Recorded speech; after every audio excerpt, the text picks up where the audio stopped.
next panel is actually all about the ultimate guide to building a successful marketing funnel. Very exciting. Please let me welcome our moderator on stage, Mr. Neeraj Kushwaha. Put your hands together for the co-founder and CEO of Third Eye. Along with Mr. Marco Pellegrini, the founder and owner of M Agile Consulting. Put your hands together. Joining them is Miss Himal Tucker, the Senior Marketing Manager at Kitopi Catering. Along with Mr. Mufi, the co-founder and CEO of Netfire. Joining them, we have Mr. Anil Kumar, the Director, Growth and Business Development at Skanda Media Services, as well as a media consultant. And last but certainly not least, we have Mr. H.J. Chamas, the founder and managing director at Authority Publishing. Put your hands together in a massive round of applause, everybody. It's probably one of the most interesting sessions I've gone through. Great insights on the incubation and acceleration. But once you graduate from there, the next part that they ask is, where's the growth? That's where we are going to talk about today, right? So good afternoon, everyone. My name is Neeraj. I'm the founder CEO of Third Eye. Spent about over a decade across companies like Flipkart, then went on to Meta, and now building my own AI marketing company. But what we are going to talk today is some of the interesting panel. We are here to discuss something every organization grapples with, which is whether you are building $1 billion enterprise, you are running a service company, or you are running a lean startup. How do you turn your awareness into attention and attention into action and action into advocacy? So the marketing concept is really changing in an era of AI. And today we have 5 practitioners here who have built, broken, rebuilt funnels in their own industry. And they are going to bring perspective right from B2B SaaS to D2C, as well as from the media landscape perspective. And in next 5 minutes, my goal really is to bring the stories out, get some insights and real learning that we all can take away. So before we begin, I want to give them a chance to really introduce themselves, and then we'll get started with some interesting questions. Hi everyone, Marco Pellegrini, owner of M. Agile Consulting, and I am a freelance and fractional manager since a couple of years, and I've been working for a B2C and B2B company, mainly in Italy, where I'm based, but also in Europe, in Germany, and for European companies. And yeah, so I built through my careers in the last 14 years several marketing funnels, and I'm excited to share this experience with all of you. Thanks, Marco. Thanks, Marco. Hi, everyone. I'm Hemal. I am a senior marketing manager at Kitopi. I overall have 11 years of experience in advertising, communication, and marketing. I've worked with agencies like Leo Burnett, to Burger King, and now with food tech with Kitopi. I think the topic that we are talking here today, we all have an opinion on it, right? It's such a basic topic. I think everyone wants their take on marketing funnel, and that's what we want to talk about today. Let's all come together and let's see what the point of views are. Thank you. Okay, everyone. So my name is Mufi Murtuza. I'm the co-founder and CEO of Netfire. So like all my panelists here who have tons and tons of experience, I do not have that much because frankly speaking, I'll tell you all of you that I'm just 22 years of age, but I can bring that with all of the experience that I've learned. So mainly my marketing company does is we have D2C experience and B2B experience. I work with major brands like Kimono and upcoming brands in the B2B market, SaaS companies like FlowNew and Ruworks that are going to change the market by next year. They're going to disrupt it really well. And yeah, that's just me. Hi everyone, my name is Anil Kumar and I sit at the intersection of media industry, AI and the GTM. and also at the intersection of, why this file is 5 TB long, and, how would you be able to keep my data safe? So all sort of questions, keep coming to me. So I have around a decade of experience into media industry, mainly into the broadcast side, sports side, and the OTT side as well. And I am working as the director for growth and business development, and also doing media consulting to help customers with their GTM strategy. To help you better understand what we actually do is that, all the big ticket items like IPL or FIFA or Wimbledon of the world, around 90% of the sports operations that happens in India. So this is our company that does in India. We do the media operations for that. We do the distribution, and we also help with the monetization for the same in Indian and the APAC territory. So really excited to be here, and expect to leave you with good conversation, insights, and without any corrupted files and mind for sure. Hey, good afternoon. Before I start, actually, I have a confession to make. If I want to be in my comfort zone, I would rather be working with one of our authors, trying to see how they can publish their book. But sometimes your mission, your purpose is louder than your discomfort. So instead of sitting under the spotlight, I need to really pursue my purpose.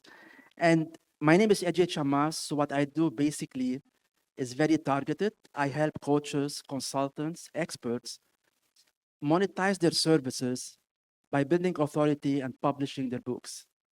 So that's how it all started. It started with me failing. So when I started my career in coaching, I failed big time. My first book failed, and then I had to study all the publishing industry and how does personal branding works so that I stand up on my feet again. And ever since, it became my purpose. So my name is Ajay Chamas. My friends call me Habib. Please do call me Habib when we meet. You can meet me also up. We have an exhibition, Authority Publishing. Please come by. I would love to meet you in person. Let's start. Thanks, Abhi. Pretty diverse panel, and they all have built their own sales funnels in their own ways. So let's dive into very interesting and simple question with, when talking about marketing funnel stages, what do you think is the most important piece and why? And what is your views based on diverse industries that you have worked? How does it really changes with different industries and verticals? So to answer the first question, well, I can share definitely a lot of experience. As mentioned, I work in e-commerce and marketing, and also for retail company and B2B companies in several industries.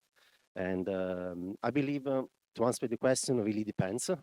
Usually the answer is always depends, but depends on what. I strongly believe it's important to consider the brand life cycle. If your brand is at the initial stage or in a maturity stage. For example, in the last years, I worked for as a consultant, as a freelancer for Glaskin, who is a Dutch skincare company.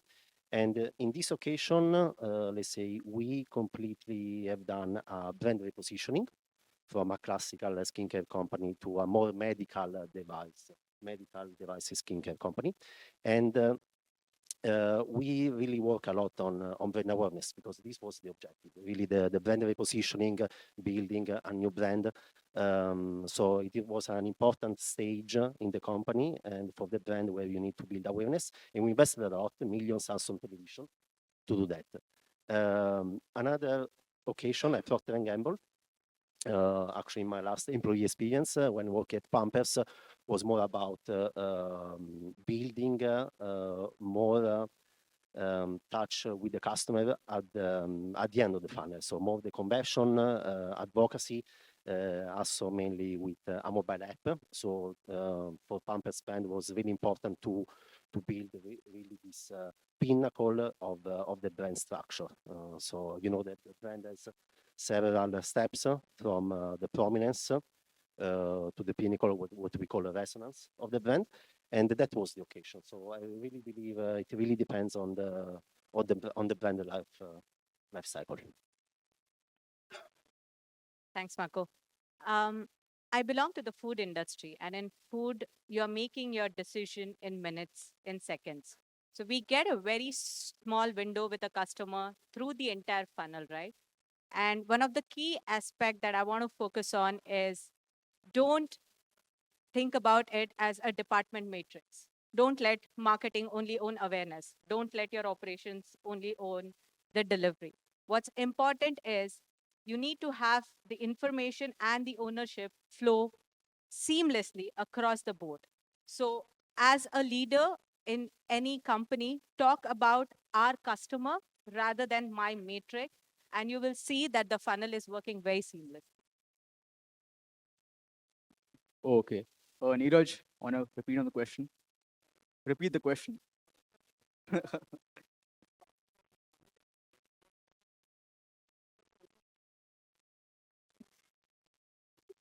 question really is, Mufe, is what do you think is the challenges in the funnel stages?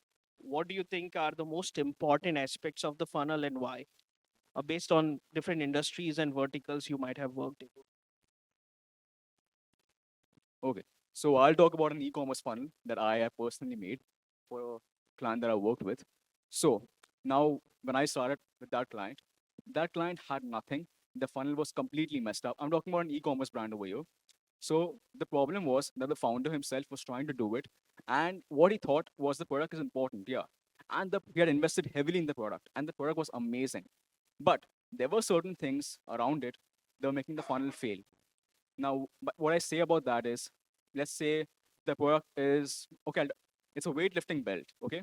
Now, a weightlifting belt, standard weightlifting belts are just general in color. They have no design, no pop to it. So he solved that problem by adding unique designs to it.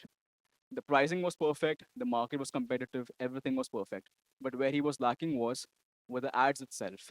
Now, in the funnel, when you see the funnel, the ads are very important for e-commerce company because without the ads displaying, no one will know about your company. Organic is fine for e-commerce, for D2C, but without proper advertising, it will not work. So I told him that you need to start investing in ads itself. And once he did that, the funnel, it got optimized on its own. Why? Because the funnel was missing an important piece in the center, and that was paid advertising. Or the funnel was completely perfect from start to finish. It was lacking that one piece that was not connecting the bottom to the top, and that solved it all. Thank you. Uh, I have a different view here because most of them have an experience from the B2C side of the business. I mainly sit at the B2B side of the business. So I know that awareness is very important when it is about the company and about the product. But media industry sits at a place where the companies or the customers know about the vendors already because there are a very few vendors into the media industry. But the main challenge is consideration. So I'll just give you a few example to tell you why I feel that consideration is most important. Because media industry or B2B, any SaaS company or any B2B company, their decision making is actually very long. It's not taken in minutes or seconds. It's very long, maybe from 6 months to 12 months of decision making happens. It's very multi-layered and a lot of stakeholders are involved. When I say stakeholders, it can be from right from the financial stakeholders to technical buyer to technical user to the influencers as well in the company who can influence the decision. So the decision is involved and it takes a lot of time. So consideration comes into picture. Just to give you an example, one of the production houses in India, it's called YRF, Yasraj Films. So they reached out to us telling that, their media asset management is very difficult. And it takes a lot of time to just retrieve the media from the archival. Can you help us to reduce the operation time for it? So the consideration here is very important. How exactly you can give some sort of case study, some sort of success story to tell them that yes, we have done it in the past. You can see a demo. We can set up a proof of concept for you, and maybe then you would be able to take a decision. So here, what exactly you are doing?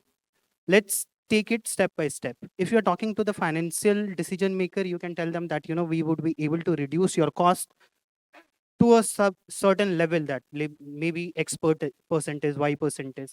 When you're talking to the technical buyer, you can tell them that, it can help you scale like anything.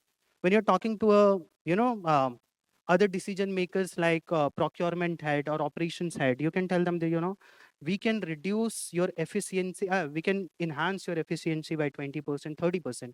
So this is what actually works in B2B business rather than the awareness part of it. So I would say consideration is most important. Right. Um, First of all, I would like to start with a story. So I mentioned a while ago about my failure. So imagine me, a person trying to make it on his own as a personal brand. I got a marketing agency, and they told me the first thing is awareness. We started investing on ads on awareness. Burn tens of thousands of dollars on awareness. Results, BS, nothing. No, no, no, no, you have to go to conversion. We jump. Okay, let's go to conversion. And same story, spend a lot of money, and nothing happened. So I really had to pull back and started to think. And I'm really here talking about a personal brand. If you're a coach, an expert, a consultant, before all the steps of the funnel, which I understand people talk about awareness, consideration, trial, etc., and the loyalty, I think the most important step is before the funnel, is when you establish trust. So when people don't trust your brand, all the funnel is scrap. Sorry for the word, yeah? Trust me, nothing will happen. Trust, you need to build trust as a brand, and then you have less friction. On any part of the funnel, you'll have less friction because you're not tricking people. I want to get more clicks and more conversion and more all these KPIs. You're telling a story, and people, when they feel you're the right person to work with, all that goes smoothly. You don't need to think about too much of those details. So basically, how do we get that trust? I think for a personal brand, it comes from authority. And to establish that authority, you need to be that person who went through the hole, who had that negative experience and managed to get out of it. And now with that personal experience, you can help others do the same. And with that, you could establish it with what I call a long form content, because everybody shares about, let's post here on social media and do 5 times posting and beat the algorithm and beat that. And they post more and they get less impressions and less likes, and they think likes gonna go to the bank. You can never bank your likes, by the way. So what matters the most is long form content, be it a podcast, a book, a TV show, so people that can really go at depth with you rather than just posting content and making awareness or going through any part of the funnel. Thank you. Yeah, no, I think that's a great point, HJ. And I feel when I work with different brands, I see that many companies optimize for individual stages of the funnel. Uh, there is a great awareness, mediocre consideration, probably a poor conversion, right? And often the cases that we come across. So, how do you create a seamless, interconnected experience when you look at the whole funnel? What are the some best practices in B2C and B2B world that you think our audience can take away? Yeah, thank you for the question. First of all, it's important, in my opinion, to build your buying persona. Buying persona is a critical point in the marketing funnel. And there is, as you might know, a huge difference between B2C and B2B. We talk in these days a lot about AI. So in creating the persona, also um, in the company I'm consulting now, we use also AI to build the persona. We take it from several sources, from Google Analytics, from customer service, from our own survey, and we build the persona. So it's essential to build the persona before feeding, let's say, fueling the funnel. And is a critical, in my opinion, the measure of that. Also because at the end, we believe that the funnel is linear from awareness to consideration, but especially in B2B, there are a lot of variants that can disrupt the funnel. At the end, as you might know, the B2B persona, business persona are really sometimes company owners, some buying the buying department, the purchasing departments, and there are a lot of politics in the company. And also based on my experience, when trying to propose my consultancy, we reach the point of consideration but then the funnel break out because there were some influence, some internal influence in the company, market situation and economic situation that had to rebuild again the funnel. So it is important to consider the various influence in the buying persona and in the total funnel. So having said that, it's critical to follow step by step the funnel. Also when it's broken, also to start, sometimes it's need to start again the awareness, the consideration, probably sometimes also with a different approach, sometimes also with a little bit different value proposition, as mentioned, especially in B2B, in business companies where there are several stakeholders and you might consider also different value proposition for each of the buying persona. For me, it's actually a bit different. I don't believe in static personas. I don't believe someone wakes up to be a value seeker Ravi or a urban millennial Sarah. No consumer is like that. It's pretty fluid. So the way I approach the funnel is on decision-based persona. Now, how do we do this? Don't build demographic. Build your segment of moments. What is the time of the day? For us, what is the hunger state? What is the occasion? What is the price sensitivity in that moment? A Hemal at 1 p.m. is not going to be the same Hemal at 10 p.m. My energy levels, my thought process, everything is going to be super, super different. Even your behavior at the funnel stage is going to be very different. Like Habib said, when you start, you're trying to, at the awareness stage, you're trying to connect to an emotion. So talk to Hemal emotionally. But when Hemal is at the consideration stage, like Anil was saying, start talking to them rationally. What is going to be more important to you? Is the price correct? Is the occasion correct? Am I doing the things the right way? And then at the bottom of the funnel, try to be friction averse. They have come to you, but you want them to come again. Ensure that the experience is super seamless. When you try to do all of this constantly, you will realize that at the end of the day, the behavior is right there in the data point. Try to look at your Excel, not just as numbers, but as a behavior. You will find a trend there, trust me. Why is the rating dropping? Why is this person buying this product again and again? All of these, when you get it from the real consumer insight, your marketing funnel is going to be super seamless. And finally, build all of this into how your product is going to be to the customer. So in our case, we ensure that there's correct price laddering for every customer. There's value, there's premium, there's your hero right there. Ensure that the flavors are there.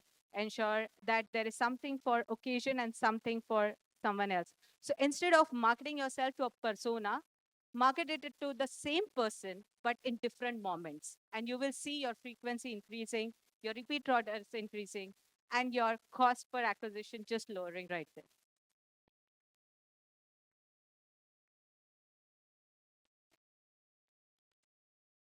Okay. So whatever Hemal said, I totally agree with that.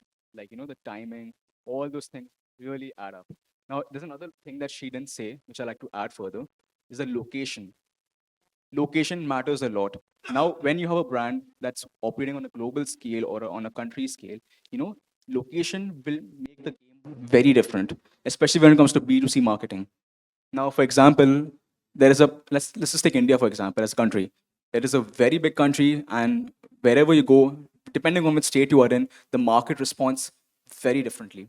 Now, let's say you're in tier one cities. Over there, if you price it really high, some people will consider it and some people will buy it. But if on average that product's pricing is lower, it will not move across India. And if you're even if it's in one location the sales are high, your overall sales will always be low.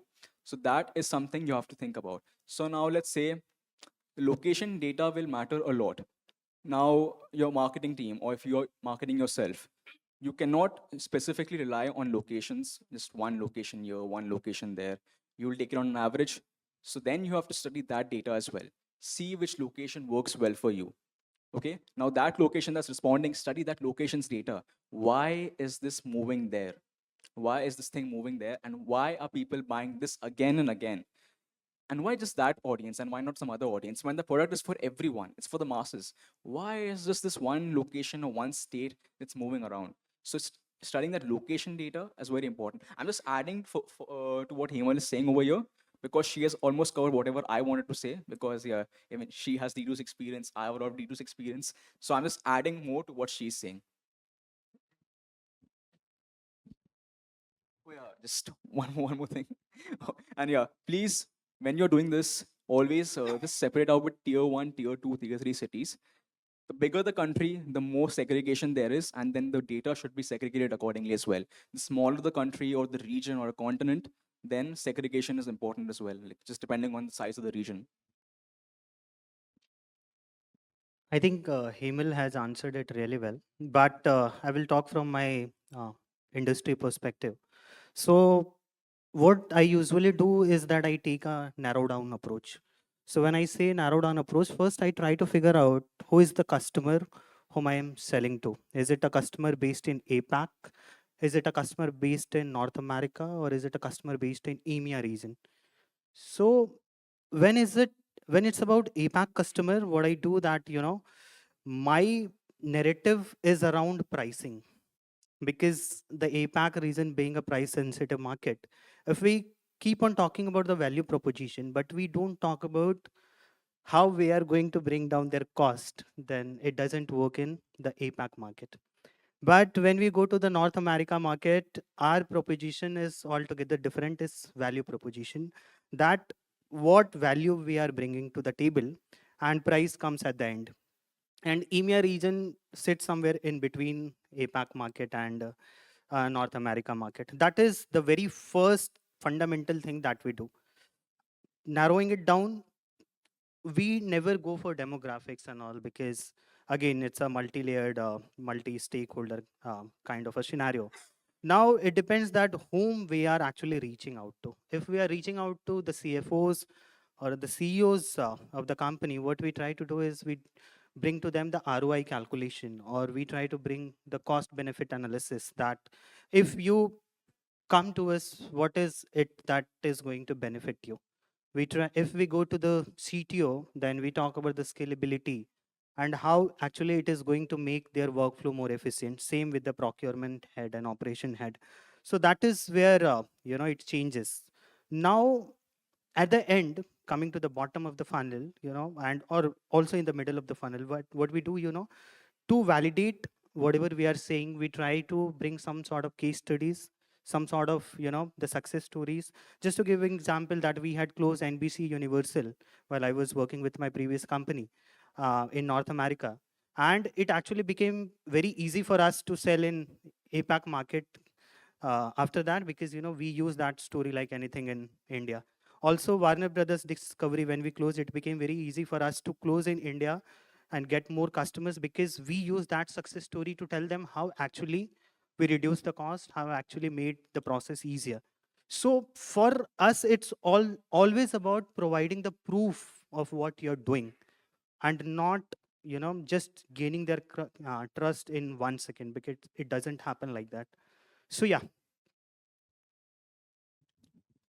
All right. Speaking of persona, first of all, thank you, Hemad, for shedding the light on the emotional journey. And I think that's really key. Um, in the corporate world, I spent like before that 20 years in the corporate world. We always want to make the consumer persona like a demographic and STC and what they do, what age they are. I think that's all nice. But I think what we fail usually to understand is their emotional journey. Because at the end of the day, they're not like a number. There are people like us who have fears, who have emotions, who have aspirations, and they wanna transform. So I make it simple. I try to simplify things because that's how my mind works. I cannot work with complex stuff. So I ask myself 3 questions about the audience. What wakes them up at 3 a.m. in the morning? So what does it make them sleep? Which is their pain? What are they fearing in a way? And then I ask myself a second question, which is, who do they want to become? So who is the person, the new version of themselves they want to become, which is their aspirations? And then I ask myself, who they need to become as a transformation to become that person. So they need to make a transformation today to become that person in version 2.0 of them. And if I nail that, I can offer the solutions to my niche audience, an audience I understand their emotional journey. And guess what? When it comes to the segment I'm talking about, coaches, expert consultants, most of the times we were our niche. At one point of time, we were through that experience, we understand them, and now we evolved. So we really understand their niche. We don't need all that complicated kind of demographics and personas and whatever to really make them, to understand them. Because we understood ourselves at one point of time in the past. Thank you. Thanks, Ajay. Just a follow-up question to Anil and you. On behalf of a lot of fellow founders here who are doing a B2B startup, and many of us are selling to, individually as a founder, trying to reach out.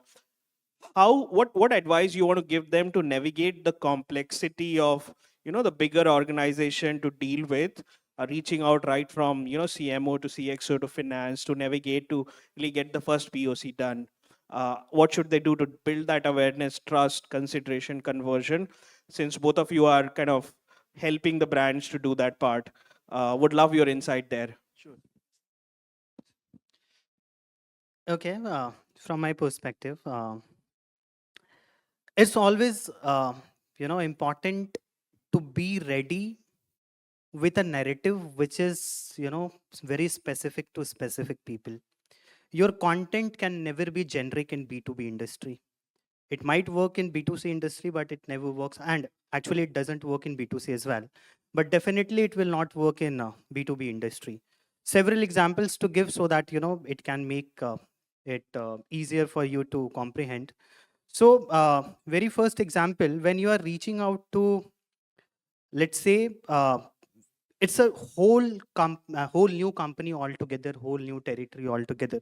When you don't know people, it's very important that you establish some sort of partnership or some sort of reseller sort of an arrangement, so that that industry people or the company, whoever are established in that segment, they can actually help you make the introductions. Once the right introductions has been done, what next you can do is that for whom you are meeting and what sort of narrative you can provide to them. If you are meeting the financials, again, do all the ROI checks and everything. When you are meeting the CMOs, then you can talk about how exactly you can help them to be better in terms of reach. Can be impressions, can be monetization sort of a thing. But when you are reaching technical, again, how you are easing out their operations, that is one part. When you are trying to connect with the co-founders or the decision makers in your territory, what exactly has to be done is that you make a list of what you have achieved in the past and how exactly you can utilize to provide as a validator when you are meeting to the new ones. So that always helps me. Just to give an example, that 3 years back I had closed a deal that was Shimaru. How actually it happened that we were doing something called fast, free ad substituted television, and it was a new concept in India, but it was already kind of a familiar concept in the US. What exactly happens is that whatever you watch, it's a free model where you don't have to pay anything. As a subscription model, you just run ads, and everything is free for you. So when we were pitching it to the Shimaru, I reached out to somebody who was the CFO in the company, and I reached out to him on LinkedIn, and it was a very specific uh, calculation that I had done, because I knew their existing cost, because I knew somebody in the company, and I actually wrote to him that how I can help reduce his cost by this much percentage, and how I can help him monetize if I can help him create different TV channels. And what we started with one TV channel eventually became 10 TV channels in next 2 years. And we actually helped them to get revenue maximization by 67 68%. So I believe that such sort of reach, very specific reach, helps, and at the same time the data validation actually helps me. So just adding some things to what Anil said. So regarding content for B2B that he said. that content cannot be generic and it just should be in a certain way. But normally public has this very big misconception that B2B and B2C marketing are very different. Well, if you think about it, who is B2B for? Okay, it's for the C-suites, it's for the VPs, and for all the industrial executives. But at the end of the day, they are also public. They are the general population, and they consume the content that everybody else does in the B2C market. And how does the B2C market work? It works by personal decisions, by personal feelings. And of course, all these top level executives will not take decisions solely based on feelings. But if a B2B is able to do that, just get into the emotional head of all these various C-suites, then that will affect their decision while closing a major deal. Like, let's take, for example, a B2B has gone for a deal, but they know about this brand, they've heard about this brand, they know the beauty of this brand because they've seen the content and they genuinely know, like in their heart and their mind, that they are okay, this is a good brand. I don't know much about it, I don't know what the core product is, but I know what this product is. People have trust in it, I've read the comments, I've read the reviews. Oh, it's really nice. So that will help them close a deal, and that in the end will also help with marketing as well. So that is something that everybody should know who's in the B2B marketing space, because my company personally does B2B marketing quite aggressively, and this is a concept we use and it gives us tremendous success overall. Thanks, Mofil. Hedge, I have a different question for you because I got the answer coming from Anil. But primarily, I think just jumping on your area of expertise, where you enable the brands largely in funnel building for personal branding, right? So I want to understand for the audience, in a world where social media content is really everywhere and there's a little attention span, the trust level is going down, right? What is the highest trust entry point to a personal brand funnel, especially for individuals, founders, coaches, that they can adopt to? And what are the some practical advice do you give them? All right. Speaking of social media, I always think of it in a way we're trying to compete with someone's cat or someone's dog or someone's baby, and this is what gets attention more than whatever message we want to take. We want to convey to the world. Yeah. So what happens in the way I see things, and that's why I don't like social media, by the way, it's a lot of noise after noise. So you have to make more noise to get a bit of noise and to be heard and to be seen, and you start to do more of the same thing that's not getting you anywhere. It's really like it's insane in a way. Yeah. So the way I see it is visibility, that we call, no, I'm calling it noise, is visibility. Visibility without authority or without trust is only noise. But the other side of the coin, trust or authority without visibility is a secret. So eventually you need both. But you need to establish first trust, and then you do the visibility. When you merge them together, wow, that's a secret sauce. So I think we should always think about how can we make our niche trust us before we start to communicate with them. And then when you communicate your story, and you mentioned about narrative, I love the narrative thing, by the way. So because on the narrative is when people, when we were kids, how do we go to sleep? Our parents tell us a story or read for us a book. So this is how we are kind of encoded. Yeah, we love stories. Even as adults, when we watch movies or see ads, the ads that impact us are those who told us a story, not those who told us features and benefits and blah, blah, blah, blah, and you forget about it, yeah? No, are the ones who really stuck here about a mom caring for her child or a mom being the hero. So I think also one last thing is most brands, as I see sometimes as a mistake, they want to be the hero. No, we are the guides. Our brand is the guide, and our customer is the hero. When we make them feel the hero and we're enabling them to be the hero, this is where the story sticks. This is why they believe, wow, this brand is enabling me to become the hero in whatever I'm doing. Pretty interesting. I think my takeaway to this is, visibility without authority is nothing. And if you have authority, go out there and talk about it. Don't be secretive. Find your ways to talk. Thanks so much, SJ. So we will quickly jump into. We have very interesting panel, and I want to just touch upon certain expertise that these guys have gathered in their experiences to talk some specific questions. So Marco, I think one of the interesting pieces that I found out from your profile, really, you worked at PNG, Metro, now consult with various companies in Europe, right?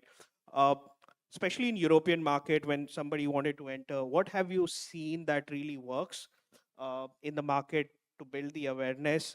What are some common mistakes you feel companies are making, especially from this part of the world or APAC, trying to enter? What do you advise them? Yeah, in general, I talk, let's say, I talk first for B2C companies that I work with and I consulted. Let's say they build the funnel in a simple way, in a classical way. So start to build awareness on Meta, a lot of investment on Meta channel, partially on Google, also on television.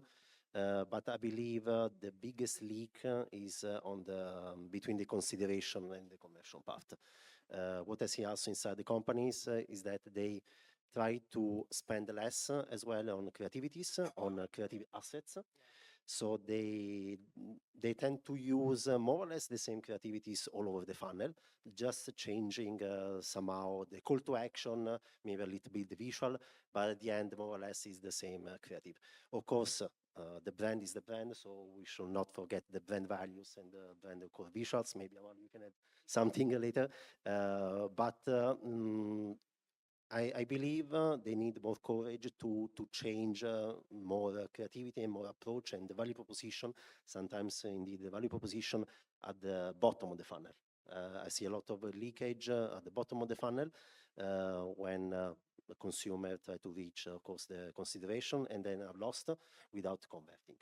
And in B2B, this is also a topic of trust indeed, especially also on the recurring purchase. As mentioned before from my colleagues, and how to build the trust. It's also about credibility, first of all, consistency, and the emotional attach. So really, be consistent, be credible, especially in B2C. We use a lot of reference, also ratings, interviews, also other consumers' experience. But then at the end, if the product is not good and you don't have consistency, then at the end, the conversion is lost. So I strongly believe, just to summarize, really good focus on contents, and also continue to build the trust to not lose the customer after the purchase. So, because at the end, also there is a huge risk of bucket leaking. So you acquire the customers, but then the retention rate is quite low. So it's also a topic of how do you bring the customer to repurchase to you again and again. At the end, the marketing funnel is also a topic of customer lifetime value. So it's also about not only to convert, but also keeping them to stay with your brand. Thanks. So I just want to jump on a few other specific questions to the experts here and would request them to be concise, especially coming to the next question for Hemal. I think you mentioned you've spent a lot of time in QSR and you talked about reading the customer pulse. You talked about cascading the KPI across the organization for them to read it. Give us the practical tips for people here. What does really means? How to read the customer pulse and how do we cascade that across? Thanks, Iraj. One of my very, very favorite questions. I think with every brand that I've worked on, there's one key insight that I have always seen. Customer do not walk a straight line. They are not going from funnel to funnel. They are going to jump stages. They are going to disappear. They are going to come back. So consider the funnel as just a framework. It's not what is actually happening, right? So the way I try to build it is based on behavioral loops rather than the theoretical stages. Now, how do we do this? There are three pulses that I usually focus on and that I try to avoid by. One is the emotional pulse, second is the experience pulse, and the third is the feedback pulse. Now, the emotional pulse is why is the customer choosing you? In a quick service restaurant that we work in, think about McDonald's. I don't think you're going there for hunger. You are going there for your cravings. You're going there for your nostalgia. You're going there for your flavor. Know these emotion. I have a startup with moms. They are not coming to me to make a quilt or a cushion. They are going to give me their baby's clothes. So I need to earn that trust to be able to convert that clothes into quilt and cushion that they're going to keep. The more emotional triggers you know, you're going to have a very strong top of the funnel. Then comes the experience pulse. Say you have the best paid ad out there, and then you reach on to the menu, but the photos and the descriptions are really bad. You're not going to convert. You're going to see the food and you're going to be like, no, I don't want that. I want something really nice. That's why you see all the images out there looking so appetizing versus what you're going to get. And that's what the next part is. Ensure that what you show is what you deliver. Go a 10-15% up and down.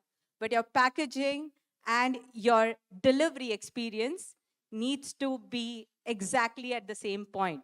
Otherwise, you're going to get that conversion, but you're not going to get the repeat rate. So start with emotion, go to experience. The last, which is the most interesting for me, is a feedback pulse. Learn to see what they are saying without saying it. You see, where are they dropping? Why are they dropping? They are adding to cart, but hey, they don't want to order anymore. They got something somewhere else better. They are going to rate you, see what they want to say. They are going to do a group ordering for you, see what they are going to say. I manage an Asian brand, Chin Chin, and one of the things that actually came out is a lot of people started saying, hey, the portion size is so huge. My price point wasn't different, guys. It was actually higher than my competition. But because my portion size was so heavy, that person was reheating it the next day and they got 2 meals out of it. That's value for money. You don't have to be a 10 dirham item to become value for money. You can still be a 40-50 dirham, but the value can be from somewhere else. These are key important pulse that you build to be able to get your customer, listen to them. Don't just go into your Excel sheet, but there is a customer behavior that you can build, and from there, your funnel will be really, really strong. Can I just give a funny instance to that? So during my MBA college, our marketing professor used to tell us a very funny story. What is the difference between a customer and a baby? So the answer is that the customer never grows up, but the baby does. And and it's very much similar to that Instagram profile. Customer is just like a random Instagram profile who messages you one day that your profile is very interesting, your poems are really good, you do all sort of a thing, and you have a very good conversation, and then they ghost you for 1 month, maybe never come back, maybe somebody will, and you will have some sort of deal with them, you close deal with them, or there would be 99% of them, eventually you lost that deal. But yeah, I just wanted to give that analogy. Perfect. So, next question for me to Mufi, right? Addressing the elephant in the room, AI, right? AI, where what do you see? The some of the practical applications of AI in the funnel marketing that you are doing. What has been overhyped, and what you see is really working for that you want to share with. Firstly, what is actually being properly rated is automation. Like workflow automation is something that AI is doing really well, not just for marketing, but for every sort of business out there. So that is one thing that I've noticed with AI. But as you were saying, what is overrated, what is being overhyped, it's the creative part of AI, which everybody is jumping on. Like now, for instance, recently, just a few months back, this Ghibli art trend was trending on ChatGPT. People are just putting pictures up, they're writing a prompt that just make this into a Ghibli, and then everybody just jumped on it. Everybody just jumped onto it, and then suddenly after some time, it's dead. But that's just one instance, and they can't understand that creativity isn't that just putting a prompt in and then just getting results out of it. I have worked with some amazing people in the creative department. My creative director himself, he works day and night on some amazing things, and he uses AI, of course, for certain parts of it, but you cannot remove the human factor out of it. Creativity is simply something that if you're logical in nature, you cannot understand. You have to have that emotional pulse, as Hemal would put it, an emotional pulse. Your emotions also dictate what your output is. And sometimes on your emotions, it may be good, sometimes it may be bad, but that is something that AI cannot replicate. So whoever is thinking that, okay, AI can completely just, automate my entire workflow, I can just chill at home, I can just, relax, and my AI will take care of everything. Sure, that day might one day come, maybe, perhaps, but that day is something that I don't advise people to hope for, because if that happens, then you will simply think that you are not worthy of running your own business. You will have that imposter syndrome. So I highly recommend everyone in this room that do not rely too much on AI. AI is a tool. Make it your friend. Do not make it your servant. Do not make it something that, okay, you can do everything for me. Keep some things for you, do those things yourself, make AI a tool, as I was saying. That's all I will say. I would just to add something here, just to the point. When it comes to content creation, and I see that a lot, be it a book or simple content like posting, I could see a lot of people rely on AI, and it's obvious, by the way, guys. So we use AI. Everybody uses AI, but we call them AI assisted, so not AI created. So because AI can never create your own story, your own experience, your own lived experience, but if you feed AI that experience, maybe it can create something nice for you. But people just let AI create something for them and they just post it, and it looks without heart. It looks without emotions. Yeah. So AI can help, but let's not replace our humanity, our own stories, and that's something we always own, and nobody could ever replace that. Yeah. Thanks, Ajay. We'll open up the questions from the audience. I have more questions, but I want to give a chance for. Go ahead.